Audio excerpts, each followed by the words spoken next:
I'm Rory Smith, a broadcaster and interviewer. Everyone has a story of challenges and triumphs throughout life, and there's lessons to be learnt from everyone's experience. That is why I'm asking each person I meet, what's your story? Marnie is a recovering love and sex addict. She couldn't understand why she was having so many affairs within her marriages. This was until she accepted that she needed help. After getting the help that she needed, she was able to get to the root cause of her addiction and understand why she was acting out in this way. This is Marnie's story. You grew up in a household where you were the youngest of three. You had two older brothers, your mum and your dad.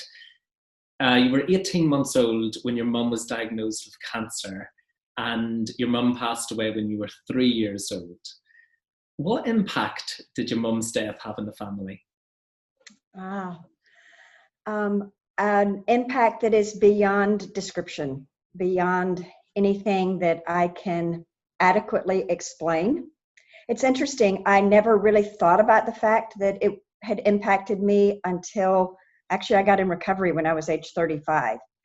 Obviously I knew that my mother had died, though we never ever spoke about her in my home. We didn't talk about the fact that she lived, much less that she died. So I don't have stories about her really much, or have only a few memories. I distinctly remember walking home from school. I was about 10 or 11 and had asked my little best friend, do you want to come spend the night with me tonight? It was a Friday night. And she was like, oh yeah, we did that all the time. But I got to ask my mom when I get home.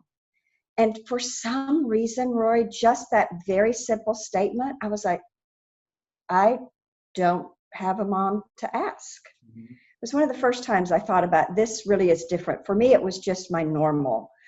But what I know today, I know it clinically, I know it much more importantly in my bones, is that attachment wound from the death of my mother and so many complicating factors about that, as well as other things I assume we'll talk about in this interview. But that wound, that absence, that death, that leaving has radically changed my life. It has changed every single thing about my life. My bones, my spirit, I carry that trauma in my body. So that I am keenly aware of that, even today. And you said that it was never talked about in your house.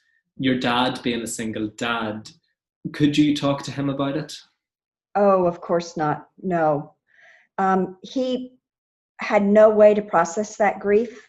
It also brought up so much guilt for him, which is another part of the story, again, that I anticipate I would like for us to talk about. The simplest version was my father was a pastor and dearly beloved, but also an unrecovered sex addict. So he had terrible secrets that my mother was aware of. I learned that later in my own recovery journey by speaking with the woman who was her best friend, which was such God's grace in my life to let me connect with that woman in that deep way. So we soldiered on. Mm-hmm. You were just supposed to trust God. All of that got very much, it wasn't a spiritual perspective. It was a religious, this is what you're supposed to do perspective. If she was ever brought up, the comment was always, she's in a much better place. And finally, I was kind of like, you know what? I don't give a damn that she's in a better place. I need my mama. Mm-hmm. But feelings like that were never, ever allowed. As a little girl then, because you don't have your mum there anymore and you don't have your father to talk to, and I know that he threw himself into work quite a bit as well. Did you feel abandoned as a child? Not as a young child. My father, I call him Doc. He was a PhD professional and deeply beloved on the University Christian College campus, as well as a full-time pastor. So Doc was a very loving, affectionate man. So he was not home much. He was very much a workaholic as well. But when he was there, he would pull me to him. He would hold me. He would kiss me on the top of the head or on the cheek. He would tell me he loved me. That was very, very helpful. And so I didn't really realize, I began to realize as I was a teenager how much he was abandoning our family, emotionally, physically too, to some extent. So I began to realize it there. I still never really connected any of this to my mother. Again, I was a year or so into my own recovery journey, and then again about 5 or 6 years later, just based on some circumstances, really did a deep dive into doing healing about my mother. So I didn't really realize it or feel it as a young child. When you were 5 years old, I know that because of your father's work, there was a lot of college and university students coming in and out of the house. And one of these was a 20-year-old guy. Describe your relationship with him. He was a breath of fresh air to me. You're exactly right. My house was Grand Central Station is what Doc called it. He loved that. He had a real gift of hospitality and loved having a whole bunch of throng of people around him. So literally 1,000 at least college kids came through our house, and probably, I have no idea, dozens and dozens actually lived with us. And this man was one of those. I clearly remember right this second where I was standing when I met him. And again, that wasn't unusual, but there was something unusual about him, something unusual about his eyes, about how he looked at me, about just how he seemed attuned to me. And I just immediately was captured by him. And he was kind to me and attentive. And he would actually let me talk about my mother. He had just met her once, a few years before, like literally just been introduced as a teenager. Had no particular memory, so I don't know if he, made some stuff up or what, but at least could say, yes, I did meet her and she was lovely. And, he was the first person that let me talk about Doc, because I started saying things like, how come my daddy won't spend time with me? If I'm a better little girl, won't my daddy spend time with me?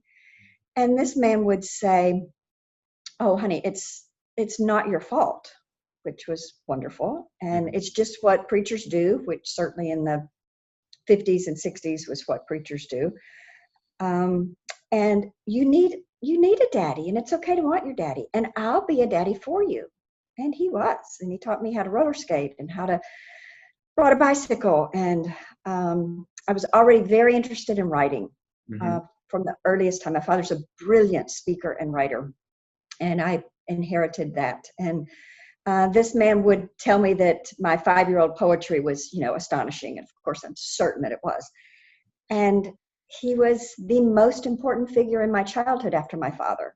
And in many ways, he was certainly actually much more emotionally available than my father.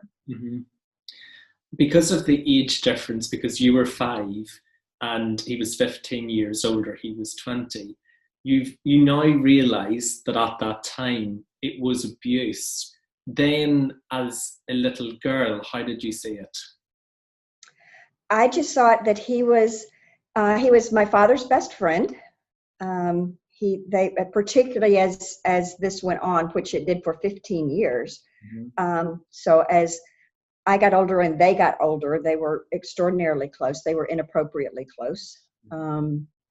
They were sexually involved, which greatly complicated all kinds of stuff for me. But I didn't know that till I was about 17.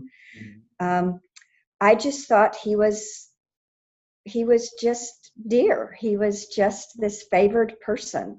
And you're correct. I didn't recognize the grooming experiences as grooming. Of course, I wouldn't have had that word for it. I was used to seeing pornography. I had found my father's stashes of pornography when I was about 5, about the time that I met this person. And so it wasn't really unusual for this guy to show me pornography. I mean, I hadn't been shown it before, but I had discovered it and kept going back to it. And I just didn't realize that this was anything sexual till I was older. And at that point, I for sure still never thought that it was abuse, again, because he was so kind and attentive and loving and welcomed into our home and completely trusted and favored and never ever scary. or hurtful. And what other things would he do besides the pornography? I don't want to be specific and graphic about that. Just a whole pattern of escalating activity and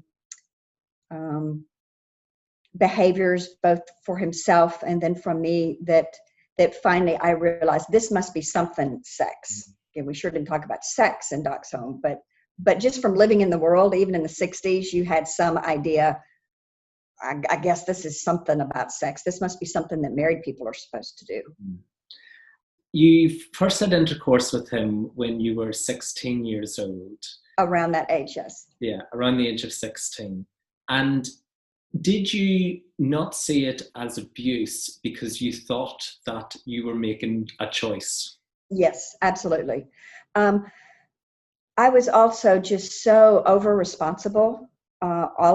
Both my brothers were. I mean, we just were super, super achievers, super terrific students, leaders, involved in all kinds of stuff. One of my brothers is a nationally ranked athlete. I had so many responsibilities at home. Just that I really, by 16, I was grown. I had already been dating college guys. I started that probably 13, 14. I was a freshman in high school, and when they would say, so what, where are you in school? And I'd say I was a freshman, and they all thought I was a freshman in college.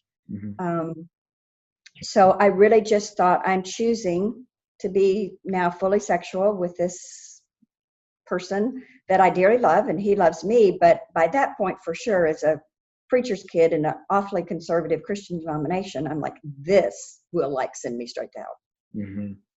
But it didn't matter, really. I could just compartmentalize that part, because the relationship and the nurture and the affection and the affirmation that he gave me were that important, and I was dying for it. So did sex mean love to you? Oh, absolutely. He taught me that from early on. I don't remember that he'd use those words necessarily. He might have, an extremely articulate man himself, and good writer and thinker, and so he possibly did, but experientially, I absolutely learned that. When you went to college, how promiscuous were you? For that day and time, and at a, again, very conservative Christian college, anybody who had sex before marriage was promiscuous. I mean, that was just not what you were supposed to do. So I would term myself awfully promiscuous.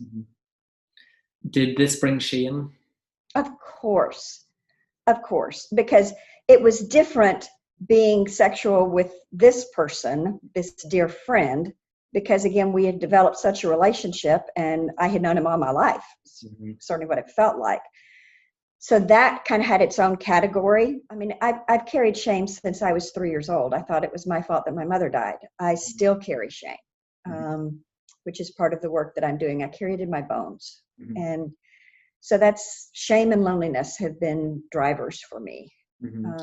Did you, because you were only 20 when you married your first husband and you were still in college, did you think in some way that marriage would fix everything after marriage? Oh, absolutely. Yes, I certainly thought when you find the right guy, you live happily ever after. And that's absolutely what I expected. I know today that I expected him to fill this black hole inside. Now, I couldn't have termed it a black hole. I, for sure, at that point, could not have termed it shame. I had no emotional language. I felt them all over the place. They just kind of vomited out of me. I was called dramatic and too much and overly emotional and those kinds of things. And without any teaching or instruction or understanding about emotions. But I really thought that he was going to make me okay with me, or that he was going to fill up this insatiable, bottomless, aching pit for connection. Again, clinically, the word is for attachment. And of course, he couldn't do that. It wasn't his job. It's not anybody's job to do that for another person. That's not how healthy relationships work. But I didn't understand that. And he didn't understand that either, of course. I know that you stayed with him and you were married for just under 4 years, and then you split up, and within 9 months then you met David, who's your current husband today. You're married for over 38 years. Congratulations. Thank you. You've got 2 children. You're a grandmother now. I'm a grand Marnie. Grand Marnie. Yes, I love that. I'm a grand Marnie, and he is grand David. We love that. How was the first few years of marriage with David? They were easy. They were wonderful. Again, that was obviously a very quick turnaround. I say this with affection. If David were a color, he would be beige. And what I mean by that was, after all these, I call them the red men in my life. My father was bigger than life. This perpetrator was certainly bigger than life. He had a PhD in theater. I mean, he got me into theater and speaking and taught me all kinds of stuff that I use today in my work and in my personal life. My first husband was very big and charismatic, and, you know, all these extroverts, big people. David is an introvert, and he is as calm and steady as they come. And that was attractive to me, again, unconsciously. But something inside me realized, after all this chaos of my life, that this stability was very, very appealing. We do life together extremely well, very much on the same page, just all kinds of stuff. The simple things, mechanics of life. We both like things really neat and kind of structured, and, you know, all that kind of stuff, to at least at that point, bigger things, kind of philosophies and money and politics and different things. So it was really easy, and it was the calmest and happiest period of my life until several years later, when I entered recovery. After a few years of being married, life circumstances started to change for you. I know that there was a few deaths within a year within your family. You then moved from Florida to Nashville. You started a business. You were working huge hours per week. You had 2 young kids by this time. How did this begin to change you internally?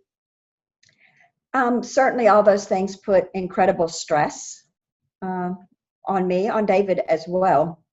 But I know that the biggest catalyst is the one that you haven't mentioned yet, which was a complete fall from grace, it's called in religious circles, by my father. That his sexual addiction and sexual offending, because with sad and alarming regularity, he was sexual with male college students on the campus. And it doesn't matter that those guys were over 18, which they all were. That's still an enormous abuse of power. He was an administrator. He was an academic dean at that school. He had tremendous power and very charismatic and deeply loved. I mean, today that would be an enormous Me Too type outing. But in that time, in 1985, it was about as big as you could get without social media and that kind of national attention. It was front page news on the newspapers here in Nashville. He had to resign in disgrace from the university, from the largest church of his denomination that he was pastoring at that point. His world completely fell apart. And that opened up so much shame in me, so much fear, anger, just all kinds of stuff, a lot of memories. It started putting together a lot of puzzle pieces for me that I had never really connected before. And that was the catalyst. And when you say shame, was it ashamed of him or shame within yourself? Both. It was probably generational shame of not being perfect. Again, in this religious denomination, very much, it's called a works-based religious, quote, spiritual approach. You know, if I'm just good enough, surely God might love me, and, you know, Jesus died for me, but I still have to be good enough to really kind of solidify that and earn salvation and all of that. And of course, no one is perfect. But then when you're so clearly imperfect and so publicly imperfect as this final reckoning happened with him. And I knew in myself how imperfect I was. At that point, I'd been completely faithful to David. In fact, we had a long distance dating relationship, and I was completely faithful to him. But just the historical shame that I felt. And a lot of that was, I think, the carried shame that I didn't understand from the sexual abuse. So it was both. I was heartbroken for my father. I think a part of me understood him, even though at that point I didn't really understand his story or his struggles or how much they were like mine. But just somehow a part of me was I was very gracious to him about that. I was 8 months pregnant with my second child when all of that blew up. I flew to Nashville. I actually had that child about 3 weeks early, and I'm convinced it was just all the stress of all of that. And of course, he was, that's close enough to term. He was completely fine, but it opened a volcano inside of me that I couldn't understand, and it was still just blowing up inside. Did you have anger? Yes. And at that point, that wasn't the primary emotion. The anger came later, though I think I've always been an angry person. Anger's my first default. I can get pissed off pretty easily. And I think that's just coming from all the other underlying stuff. And today, by God's grace and tons of therapy and millions of dollars, I can realize, so what am I really angry about? It's not because of this little thing. Let me go deeper here. Here's the connection. So at that point, I wasn't really angry. I was afraid. I was ashamed. I was lonely. I was embarrassed. And why did you decide to give your dad grace in that? That's a great question. Again, the only thing I can articulate is that I believe that a part of my spirit who, in the biggest picture, had behaved exactly as he did. Now, I did not, I was not a perpetrator. So that imbalance of power, that part of it was different. But this is a whole different conversation. I actually don't really consider Doc a perpetrator in the classic sense, not a Harvey Weinstein type perpetrator. He was a deeply broken man who was looking for affirmation just the same way that I was. He just did it in a different way. I suspect that he was gay. He certainly never said that. And in his life and situation and times and circumstances, that was not any possibility at all for him to consider. And that breaks my heart, especially today, for him about that, though I do deeply believe that he absolutely loved my mother. So I don't know how he made sense of all that. When you were going through that, because you're able to articulate it now and how you felt, was David, your husband, someone that you could talk to about these feelings that you had inside of you? Sadly, no. He was not. He has always struggled with emotions, with identifying them in himself, with expressing them. There are other complications about that I won't be specific about, that have come to light more recently, that have helped me make some sense about that. But he was not one who could go to that depth of processing it with me. I do believe today he could not. At the time, I thought he would not. How did that make you feel at the time? Oh, terrible. It opened up all of the abandonment wounds that began when I was 18 months old. It went to the very core. And it was the desire of my heart that we could process and really do life together in that way emotionally, and we could not.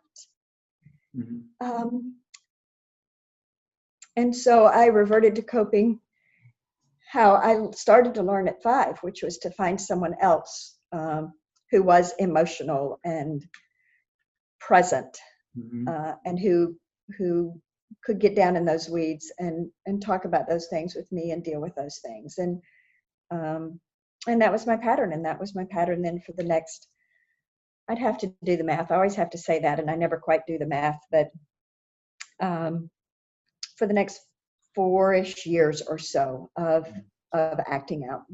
Acting out. And acting out in affairs. In affairs, yes. Yeah. And describe for me, because when you're sitting there at home and you feel abandoned and you feel low and you feel depressed, and describe the thought process in your mind from that point as a married woman that takes, and I'm talking thought process, that takes you into bed with another man. There was no thought process. That's partially how addiction works. That's how coping works. Mm-hmm. There was not an active thought process at all. In fact, when I entered recovery, I literally was astounded to discover there was a clear progression. In addictive recovery, we call that the ritual of going from the preoccupation, the trigger of all those feelings you wonderfully expressed, abandonment, loneliness, all of that, to winding up being sexual with someone I'm not married to. Mm-hmm. At the time, I had no understanding of that progression. Mm. And it truly felt like I kind of woke up and realized, oh my God, I had just been sexual with this other person. How in the world did that happen?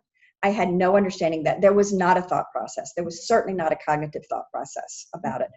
That's just how it works. There was a bodily driven, a spirit driven desperation. And those affairs, because you said that it's just sort of a zoom and you wake up. So throughout that, is that filling the black hole? Is that what that is? Yes, absolutely. And there's a whole, that kind of takes on a life of its own. There's a whole adrenaline thing about that. You know, I would feel most alive in a connection with someone. Mm-hmm. Again, I believe we're supposed to feel most alive in a connection with someone. Mm. That's how I believe a loving creator designed all of this to work. Mm. That the human connection is the most powerful and important thing on earth, and it best mirrors our connection with the loving God. So yes, even in that process, which normally was several weeks, maybe several months process, you know, was not a quick process typically. There was all kinds of energy and positivity about that, and internally, and how that made me feel. Mm-hmm. How much weight does the consequences carry? I guess it depends on how deep the consequences are. Uh-huh. My primary consequence was shame. I, as you mentioned, was becoming more and more depressed. I was having, today I know that it was PTSD, post-traumatic stress symptoms around the abuse, flashbacks and things that I didn't really understand, panic attacks and a lot of things. The primary consequence, obviously today I know that I lost my first marriage because of affairs. Mm-hmm. And one would think that would be a pretty big consequence. I just didn't have the framework to look at it like that at that time. It kind of felt more like a mutual parting. Mm-hmm. But my primary consequence was very early stage cervical cancer caused by HPV. And that was what began to really get my attention. And that one, it took a lot to get my attention. Mm. How did it feel when you got that call about the cervical cancer? Terrified, ashamed, lonely, mostly afraid. And I was really aggravated. I was angry that call came from a nurse and not my physician. Mm-hmm. So. How worried were you about telling David? This sounds terrible, but I wasn't terribly worried. I mean, I write about that. I knew this would be a dividing line, kind of a point of no return for us. So I knew that it was a big deal, and he was already aware of my acting out. So in some ways that helped, if that makes sense. So it wasn't just like, well, actually I haven't been faithful for a long, long time, and here this is. He had been aware of the acting out, but I knew now to tell him this, and mostly for a man as private as he is, and challenged in processing things and dealing with things on that deep level beyond the cognitive, for him to have to go through the process for himself, to go get tested and that kind of stuff. I was really terrified about that for him. And I know as well around this time that you were still having an affair with the man next door. Right. How hard did you try to stop that? By that point, I did want to stop that. He was dear to me. We had been involved for, I don't know, close to 3 years at that point, and he was extraordinarily dear to me, and actually very helpful to me in the beginning of the recovery process. I term this, which will sound heretical to people who don't understand addiction, he loved me well enough, long enough, and believed in me enough that I started to dare to believe in myself enough to tell the truth to a counselor and to take the journey. And I will always be grateful to him for that. But I wanted to stop the affair just because it caused me so much shame. And because now I have cervical cancer, again, very, very early stage, and completely cured. Because, again, in the 90s, people weren't having safe sex. I mean, we never used condoms. We never did that kind of protection against anything like an STD. So presumably we were passing HPV back and forth to each other. I mean, that could have been possible. And I just thought this is absolutely crazy. And so for the first time, long before recovery, a year out from recovery and reading that kind of literature and being in that circle, the thought came to me, my life is unmanageable. And we tried to stop, 47 times, or like 687. And we didn't stay stopped. What was it that prevented you from stopping? The attachment, the desperation, the relationship, that relationship, and he met so many core, again, legitimate needs. There's not a legitimate way to meet them, but those needs are important. And when you're not getting them met anywhere else, it's like a dying person who's dying of thirst, who is desperate for that drink of water. That truly is what it feels like. How much do you think about the children during it?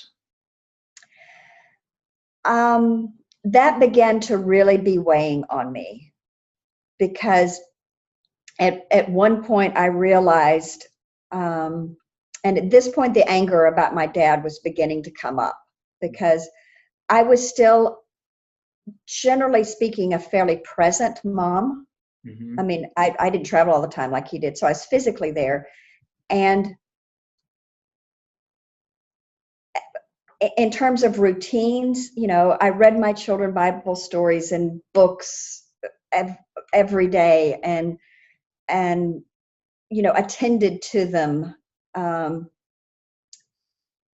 reasonably well, considering how impaired I was. Now, looking back, I have so many regrets about that. But my point is, as I would be attending to my children, and at this point, one of my children was just a little bit older from the age when my mother died, and another was about the age, and then as my addiction progressed, obviously she was getting older from when this perpetrator came into my life, and that's bringing up all kinds of stuff for me. And one morning I realized, Marnie, you are doing to your children exactly what you hated about your father. Mm. You know, you are more physically present with them, but you are abandoning them emotionally. You are abandoning them physically some to go off with this guy. You are harming them the way you have been harmed. Mm. And that's hugely escalated the shame and the depression and the panic. Mm. Which in turn leads to the affairs, because you're still trying to fill that black hole. You're still trying to It's get a vicious cycle. That's what addiction is. Mm-hmm. Mm-hmm. That came to a head in 1991. Tell me about this. There's no way to describe this except to just tell you what happened when it sounds so like extraterrestrial or something. You know, it sounds crazy. And here's what happened. Again, we've just talked about my children and my thought process and emotional process about what my behavior was potentially doing to them. There came a morning I had taken them to school, and I was back home and getting ready to go to work, and you know, in the bathroom, putting on my makeup, and the face that I saw in the mirror looking back at me was my father's. It just felt like there was almost this flash, and I saw his face. I saw his eyes looking at me, and I just came undone. Mm-hmm. And that morning, I was seriously suicidal. I don't think that I would have gone through with it because the thought kept coming to me. I know what it's like to be a motherless child, and I did not want to do that to my children, especially to die in such a disgraceful way as suicide. But what was also true was I was too scared to die. And part of that was, at that point, I was convinced theologically that I would go to hell if I died. I don't believe that anymore, but I did then. But I was also way too desperate and scared to go on living. I was absolutely stuck. I had a new prescription of anti-anxiety meds, and I got it, and I got a glass of water, and I sat there for a good while thinking about all of those things. And I believe that the loving God of my understanding did for me what I couldn't do for myself, because I felt this prompt, pick up the phone and call a dear friend. And I did. And I called her. She had been known my family for a long time, and I just kind of vomited out. I'm in an affair, and it's not an affair, and you know that cervical cancer was caused by an STD, and I'm just coming unglued, and I'm actually sitting here in the floor with this bottle of pills and this glass of water, and I just want somebody to understand why. Mm. And I think I expected her to tell me stuff like, well, you're in an affair, well, just stop. Oh, gee, that's helpful. Or, you know, well, have you prayed about this? Oh, well, that's real helpful too. I mean, of course I had done all of those kinds of things. I expected her, I think, to shame or criticize or judge me. But I didn't know anything else to do but to call somebody. But instead, she just said, oh, Marnie, I'm so sorry. I'm like, what are you sorry about? Again, I got myself into this hellacious mess. Why are you sorry? And she said, I'm sorry for your pain. Mm. Nobody had ever felt my pain before. Nobody had seen my pain before. Mm. Nobody had cared about my pain before.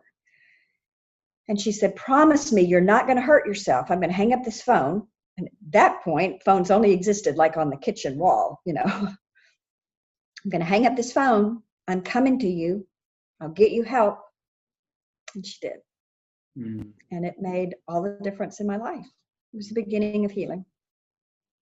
What help did she get? She listened to me all of that day. She sat in the kitchen floor with me.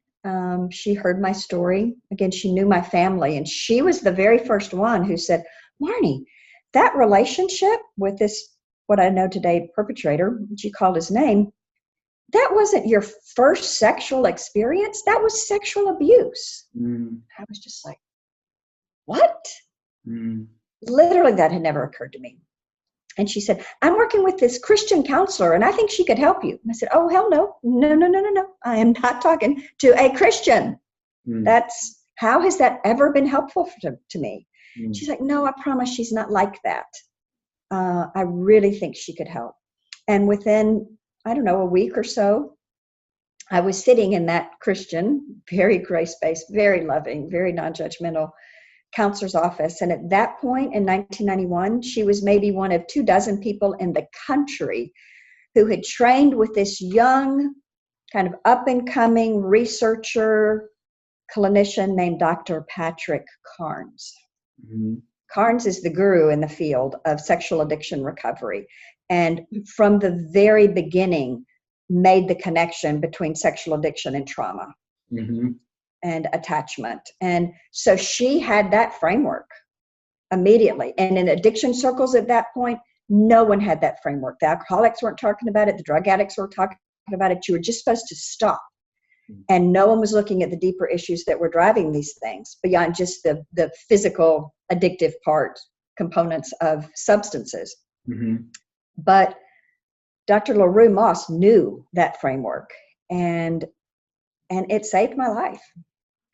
How did it feel to finally share your pain with another human? Oh, it was such a relief. I mean, I felt that with my friend first, but it was such a relief. And to have that pain be held gently and tenderly and non-judgmentally. And I told her, I am not willing to give up this affair. I cannot. I can't. And she's like, okay, what? And she said, let's make a deal. You tell me the truth about what's happening with that, and I will continue to see you. And we will walk through this together. And it was a year before I finally broke off that relationship and stayed apart from him. And it took that for me, because during that year was when I did all the beginning trauma work around the sexual abuse and around my father. And I had to do all of that work before I could be willing to go to 12-step meetings or to let anybody else in. I could talk to her because she's a counselor. She can't tell anybody. But to let other people in, and I processed all of it with this affair partner, which again was extraordinarily helpful at that point. And so I'm very grateful for that framework. It is the standard in addiction treatment today. At least it sure is in my field of sex, love, relationship addiction, that you have to look at the issues that are driving this behavior. It's about learning the roots of your addiction. How supportive was your husband through this? Again, to the extent that he was able, was very supportive. He didn't really understand. He was not someone with whom I could share it deeply and process with about it. And he has always been very supportive of me. Always, to the extent that he's able, and I'm grateful for that. There are, and there will be people watching this that don't believe in sex addiction, that don't believe in porn addiction. Why is it a real addiction? It's a real addiction because it fits all the classic definition of any addiction. It's obsessive. It becomes the organizing principle of life. Pornography is certainly that in today's culture for bajillions of people. It is compulsive. That means I keep doing what I don't want to do despite my best efforts to stop. There are all kinds of people who maybe it's not necessarily the same kind of spiritual, religious-based value system that I experience, but who just recognize, you know what, all of this craziness that I'm doing sexually or relationally, this is really not in my best interest. And so they want to stop and they can't. And they keep trying to stop. Pornography is certainly like that. There's extraordinarily addictive. So obsession, compulsion, continues despite negative consequences, can't stop even when this clearly isn't working for you. So we at Bethesda Workshops, the nonprofit addiction treatment ministry that I direct in Nashville, Tennessee in the United States, we routinely see largely men, but some women too, who've lost 2 or 3 jobs because they keep violating the company's internet pornography protocols. and they keep getting caught and they keep getting fired. I mean, that's a pretty big deal consequence. And yet they can't stop. So it's the same thing as the alcoholic who's had a third or fourth DUI. And people are like, why don't you stop? Do you not get this isn't working for you? It's not about that. That's the clearest high mark of an addiction, compulsion and consequences. And then the neurochemistry of it. We understand so much neurochemistry now about behavioral addictions. We learned it first around eating. We learned it around gambling. There's all kinds of peer-reviewed, top-notch, excellent research backed up with science and brain scans and all of that show what sexual activity or just sexual thought, the fantasy, the preoccupation, what viewing pornography, what that does to the brain. So people can believe what they want to believe. And I'm bold and old and crotchety enough to say, and if they are foolish enough to doubt that kind of science, well, there's a whole lot of foolishness in the world. So, what's the most powerful thing that you learned about addiction?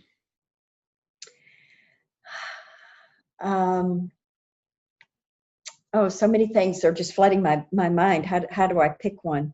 Probably that you must deal with the underlying issues. You will never be free until you deal with the underlying issues. And just by their very nature, those underlying issues don't ever go away. I mean, we all always have a deep, I believe it's a spiritual need for connection. We've talked about that, for attachment, for healthy relationships, for reciprocity. We have a need for fun and for adventure, and all of these things are legitimate, again, in my belief system, God-given, holy desires and needs. So to just put this behavioral Band-Aid on whatever I'm doing to try to meet those, and I stop that, is not going to take care of those needs. So the long-term solution is finding healthy and legitimate and nourishing ways within one's own value system to meet those needs. Important it is for you to share your story for other people. It's extraordinarily important to me, Roy, to share my story. It's interesting that I mentioned way earlier in this interview, I've been a writer since I was 5 years old. That's my primary descriptor for myself, these days. It's so important to me.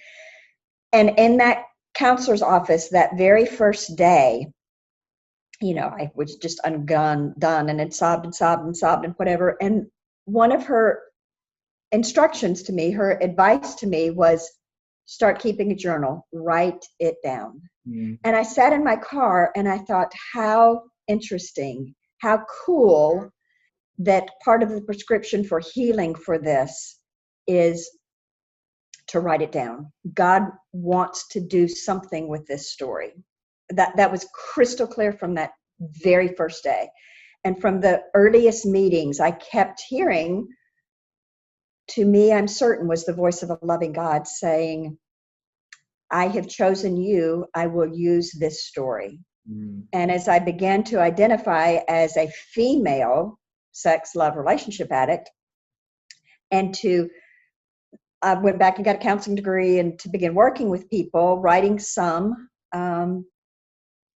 including a major story in the Tennessean, which was so positive. It was a whole 5-part series around sexual abuse and then its connection to addiction. And I told my story in it, along with 4 other people who were on the record, which was amazing in 1993. Anyway, just that I was called to tell the story very publicly. And I have been blessed to do that. I have no idea, dozens and dozens and dozens of these kind of interviews. But I've also been interviewed on Dateline and other kinds of places. I mean, I've gotten to tell the story. And I truly believe the term God gave me was, you will be a missionary for women who struggle with sex addiction. You will be the woman at the well who leaves her shame there. It's a biblical reference from the Gospel of John, and goes to tell other people. And I've gotten to do that. And every single time, including today and this lovely interview with you, it redeems my pain. Telling the story brings more healing every single time. And telling the story blesses other people. I hear that time and time and time again. And that's so enormously redemptive to me. So it's a wonderful thing that I get to do. People have said, oh, you're so courageous to tell this story. Oh, phooey. No, I'm not. I didn't choose this. I'm not nearly that brave. I don't know that anybody would choose this. And it actually is awfully easy. I have had very little overt pushback. There have been a tiny handful of people who I would term it have been hateful or something, or, I don't really believe this. I can't believe that any of that stuff would have happened in your family or whatever. But by and large, people, women especially, but men too, come to me in droves saying, thank you. And that's a wonderful, redemptive thing for all of us. And I'll say it today. Thank you. You're welcome. Thank you for sharing your story. I appreciate your invitation, and you have done quite your homework. You know my story. Well, thank you for sharing it.